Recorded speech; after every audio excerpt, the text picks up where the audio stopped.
नमस्कार दोस्तों चीता अफ्रीका और मध्य ईरान की मूल निवासी एक बड़ी बिल्ली है। यह सबसे तेज जमीनी जानवर है। ऐसा अनुमान है कि यह 100 से 128 किलोमीटर प्रति घंटे की रफ्तार से दौड़ने में सक्षम है। चीते में गति के लिए कई अनुकूलन हैं। इनमें हल्की बनावट, लंबी पतली टांगें और लंबी पूंछ शामिल है। अतीत में चीतों को जंगली जानवरों का शिकार करने के लिए पालतू बनाया जाता था और इन्हें प्रशिक्षित भी किया जाता था। चीतों को कला, साहित्य, विज्ञापन और एनिमेशन में व्यापक रूप से चित्रित किया गया है। चीता एक बड़ी बिल्ली है। इसे काले निशानों से पहचाना जाता है, जो नाक के साथ साथ मुंह के बाहर की ओर भीतरी आंख से नीचे की ओर जाता है। यह एक बेहद फुर्तीला जानवर है। इसके शक्तिशाली पिछले पैर और बहुत लचीली मांसल रीढ़ होती है। इसका शरीर लंबा और पतला होता है और छोटे काले निशानों के साथ मोटे पीले बालों से ढका होता है। इसकी पूंछ पर चक्राकार निशान दिखाई देते हैं। इसके सिरे पर एक काला सिरा होता है। इसके अलावा इसकी पूंछ काफी लंबी होती है, जिससे चीते को संतुलन बनाए रखने और दिशा बदलने में बेहद मदद मिलती है। इसका सिर छोटा होता है और आंखें ऊंची होती हैं, जो इन्हें घास के मैदानों में संभावित शिकार ढूंढने में मदद करती हैं। चीते के पंजे वापस ना खींचे जाने योग्य होते हैं। ये अपने पंजे जमीन में गड़ा देते हैं, जिससे तेज गति पर इनकी पकड़ बढ़ जाती है। दोस्तों, चीते पूर्वी और दक्षिणी अफ्रीका के साथ साथ मध्य पूर्व में भी पाए जाते हैं। ये आमतौर पर घास के मैदानों और सवाना में निवास करते हैं, लेकिन पहाड़ी क्षेत्रों और घाटियों जैसे विभिन्न आवासों में भी पाए जा सकते हैं। शिकारियों से छिपने के लिए ये जानवर हरी भरी वनस्पति जैसी लंबी घास या झाड़ियों वाला वातावरण ज्यादा पसंद करते हैं। शेर या लकड़बग्गा जैसे अन्य बड़े अफ्रीकी शिकारियों के विपरीत चीते दिन के दौरान सबसे ज्यादा सक्रिय होते हैं। इस तरह ये इन जानवरों के साथ भोजन के लिए प्रतिस्पर्धा से बचते हैं। चीते 3 मुख्य सामाजिक समूहों में रहते हैं: मादा और उनके शावक, नर गठबंधन और अकेले नर। मादाएं बड़े घरेलू क्षेत्रों में शिकार की तलाश में खानाबदोश जीवन व्यतीत करती हैं, जबकि नर ज्यादा गतिहीन होते हैं और इसकी बजाय प्रचुर मात्रा में शिकार और मादाओं की पहुंच वाले क्षेत्रों में बहुत छोटे क्षेत्र स्थापित करते हैं। चीते की घरेलू सीमा एक बड़े क्षेत्र को कवर करती है। कभी कभी किसी अन्य चीते या शेर के साथ ओवरलैप हो सकती है। शिकार पूरे दिन चीतों की मुख्य गतिविधि होती है। सुबह और शाम के दौरान चरम पर होती है। शाम ढलने के बाद समूह घास वाले साफ स्थानों पर आराम करते हैं।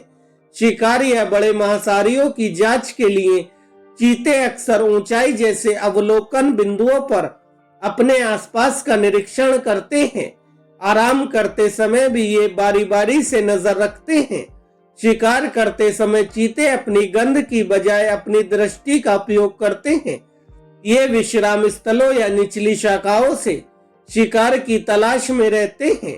ये अपने शिकार का पीछा करते हैं और छिपकर किसी का ध्यान न जाने देने की कोशिश भी करते हैं और जितना संभव हो उतने करीब पहुंच जाते हैं।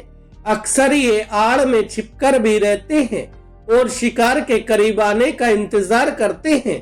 न्यूनतम कवर वाले क्षेत्रों में चीते शिकार के 200 मीटर के भीतर पहुंच जाते हैं और पीछा करना शुरू कर देते हैं।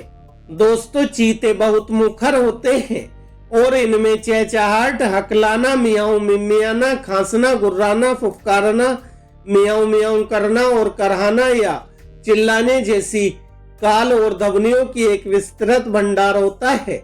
अन्य स्वरों में गड़गड़ाहट का शोर शावकों को इकट्ठा करने के लिए नियाम नियाम ध्वनि, ई ध्वनि और यात्रा पर मार्गदर्शन करने के लिए पीआर शामिल है।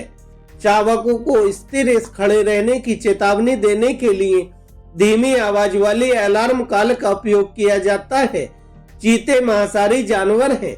ये मुख्य रूप से हिरन पर भोजन करते हैं, जबकि छोटे और मध्यम आकार के अनगुलेट्स जैसे इम्प्लास इनके सामान्य आहार के लिए एक अच्छा पूरक है।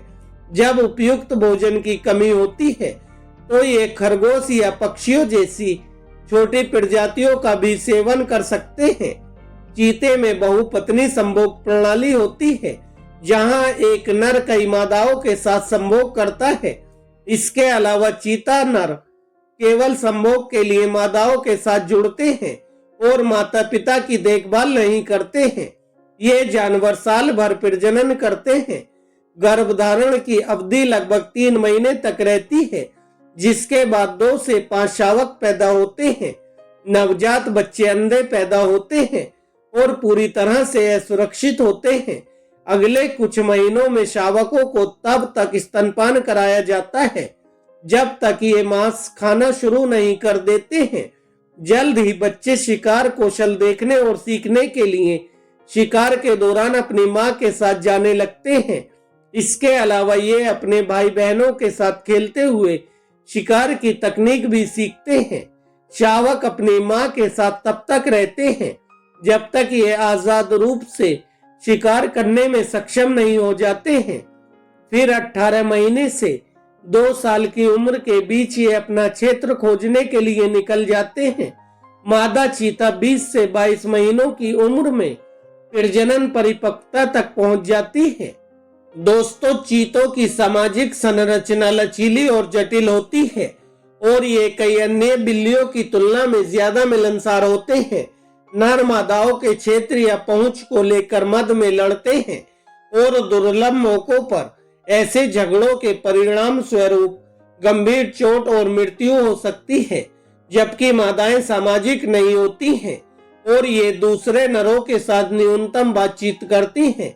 जब ये अपने क्षेत्र में प्रवेश करती है या संभोग के मौसम के दौरान नरों के साथ बातचीत करती है तो उन्हें छोड़ दिया जाता है। कुछ मादाएं आमतौर पर माँ और संतान या भाई बहन दिन के दौरान एक दूसरे के पास आराम कर सकती हैं। मादाएं एकांत जीवन व्यतीत करती हैं या असुरक्षित घरेलू क्षेत्रों में संतानों के साथ रहती हैं। युवा मादाएं अक्सर जीवन भर अपनी मां के पास रहती हैं, लेकिन युवा नर अपनी मां का घर छोड़कर कहीं और रहने चले जाते हैं। कुछ नर प्रादेशिक होते हैं और जीवन भर समूह बनाते हैं, गठबंधन बनाते हैं, जो सामूहिक रूप से उस क्षेत्र की रक्षा करते हैं जो मादाओं का अधिकतम पहुंच सुनिश्चित करता है। यह नर शेर के व्यवहार के विपरीत है, जो मादाओं के एक विशेष समूह के साथ संभोग करता है। ज्यादातर मामलों में एक गठबंधन में एक ही कूड़े में पैदा हुए भाई शामिल होते हैं, जो दूध छुड़ाने के बाद एक साथ रहते हैं, लेकिन जैविक रूप से असंबंधित नरों को अक्सर समूह में अनुमति दी जाती है। यदि शावक कूड़े में एकमात्र नर होता है तो वह आमतौर पर मौजूदा समूह में शामिल हो जाता है। यह 2 या 3 अन्य अकेले नरों के साथ एकांत नरों का एक छोटा समूह बना लेता है, जो प्रादेशिक भी हो सकते हैं और नहीं भी हो सकते। गठबंधन में नर एक दूसरे के प्रति स्नेही होते हैं, एक दूसरे को संवारते हैं और यदि कोई सदस्य खो जाता है तो उसे बुलाते हैं।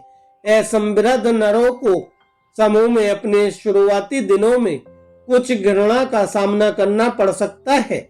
जब समूह एक साथ शिकार करता है तो गठबंधन में सभी नरों को समान रूप से शिकार करने की समान पहुंच होती है और संभवतः उन मादाओं को भी जो उनके क्षेत्र में प्रवेश कर सकती हैं। एक गठबंधन में आमतौर पर संभोग के लिए मादाओं से मिलने और उन्हें प्राप्त करने की ज्यादा संभावना होती है। हालांकि इसकी बड़ी सदस्यता अकेले नरों की तुलना में ज्यादा संसाधनों की मांग करती है। 1987 के एक अध्ययन से पता चला है कि अकेले और समूह में रहने वाले नरों को मादाओं से मिलने की लगभग समान संभावना होती है, लेकिन गठबंधन में रहने वाले नर उल्लेखनीय रूप से स्वस्थ होते हैं। और उनके अकेले रहने वाले समकक्षों की तुलना में जीवित रहने की बेहतर संभावना होती है। दोस्तों, कई अन्य फेलिडिस के विपरीत चीतों में मादाएं नर की तुलना में बड़े क्षेत्रों पर कब्जा करती हैं। मादाएं आमतौर पर शिकार की तलाश में बड़े क्षेत्रों में फैल जाती हैं, लेकिन ये कम खानाबदोश होती हैं और यदि क्षेत्र में शिकार की उपलब्धता अधिक होती है तो ये छोटे क्षेत्र में घूमती हैं। इस प्रकार इनकी घरेलू सीमा का आकार किसी क्षेत्र में शिकार के वितरण पर निर्भर करता है। भोजन की तलाश में चीते जमीन पर लंबी दूरी तय करते हैं। कालाहारी रेगिस्तान में एक अध्ययन में हर दिन लगभग 12 किलोमीटर की औसत विस्थापन दर्ज किया गया है और चलने की गति 2.5 और 3.8 किलोमीटर प्रति घंटे के बीच थी। नर चीते आमतौर पर मादाओं की तुलना में कम खानाबदोश होते हैं। अक्सर गठबंधन में नर क्षेत्र स्थापित करते हैं। नर चीते प्रदेशों में बसते हैं या घरेलू क्षेत्र बनाते हुए बड़े क्षेत्रों में फैल जाते हैं। यह मुख्य रूप से मादाओं की गतिविधियों पर निर्भर करता है। प्रादेशिकता को केवल तभी प्राथमिकता दी जाती है जब मादाएं ज्यादा गतिहीन होती हैं, जो कि प्रचुर मात्रा में शिकार वाले क्षेत्रों में ज्यादा संभव है। कुछ नर, जिन्हें फ्लॉट्स कहा जाता है, मादाओं की उपलब्धता के आधार पर प्रादेशिकता और खानाबदोश के बीच स्विच करते हैं। 1987 के एक अध्ययन से पता चला कि क्षेत्रीयता नरों के आकार और उम्र और गठबंधन की सदस्यता पर निर्भर करती है। जब कोई मादा किसी क्षेत्र में प्रवेश करती है तो नर उसे घेर लेते हैं और यदि वह भागने की कोशिश करती है तो नर उसे काट लेते हैं या झपट लेते हैं। आमतौर पर मादा अपने आप को बचा नहीं सकती है। उसमें रुचि खत्म होने के बाद नर खुद ही चले जाते हैं। ये उस स्थान को सूंघ सकते हैं जहां वह बैठी थी या लेटी थी, यह निर्धारित करने के लिए कि क्या वह मद में थी। तो दोस्तों, यह थी चीते के व्यवहार के बारे में रोचक जानकारी जो मैंने आपके साथ शेयर की। अगर आपको यह वीडियो अच्छी लगी हो तो वीडियो को लाइक करें, हमारे चैनल को सब्सक्राइब करें। धन्यवाद दोस्तों।